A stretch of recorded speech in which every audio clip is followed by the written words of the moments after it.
ഇന്ന് നമ്മുടെ ബിഗ് ബോസിൽ നൂറ, ശൈത്യ, കലാഭവൻ സരിക, അക്ബർ ഇവരെല്ലാവരും കൂടി വട്ടത്തിലിരുന്ന് നമ്മുടെ രേണു സുധിയെ പറ്റിയാണ് ഡിസ്കസ് ചെയ്യുന്നത്. അതായത് നമ്മുടെ രേണു സുധി അവിടെ പ്രത്യേകിച്ച് ഒന്നും ചെയ്യുന്നില്ല. പുള്ളിക്കാരി ഒന്നെങ്കിൽ ചുമ്മാ പോയിട്ട് അവിടെ കട്ടിലയിൽ കിടക്കും, അല്ലെങ്കിൽ ആരെയും കാണുമ്പോഴത്തേനും കണ്ണങ്ങ് ഇറുക്കി അടയ്ക്കും, തല എന്നിട്ടൊന്ന് ചൊറിയും. അതിനുശേഷം പിന്നെയുള്ള ഒരു കാര്യമാണ്, അവിടെ എത്ര ക്യാമറ ഉണ്ടോ ആ ക്യാമറയുടെ എല്ലാം ഫ്രണ്ടിൽ കൂടി പോയി നിന്നിട്ട് എൻ്റെ സുധിയേട്ട, എൻ്റെ കിച്ചു, എൻ്റെ ഋതപ്പ എന്നും പറഞ്ഞിങ്ങനെ പറഞ്ഞുകൊണ്ടിരിക്കും.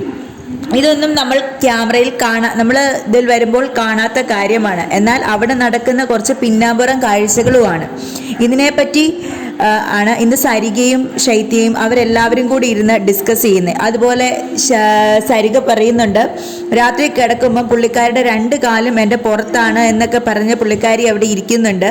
അപ്പോൾ എന്തൊക്കെ പറഞ്ഞാലും അവരൊരു തമാശ രൂപേണയാണ് ഇത് ചെയ്തിരിക്കുന്നത്.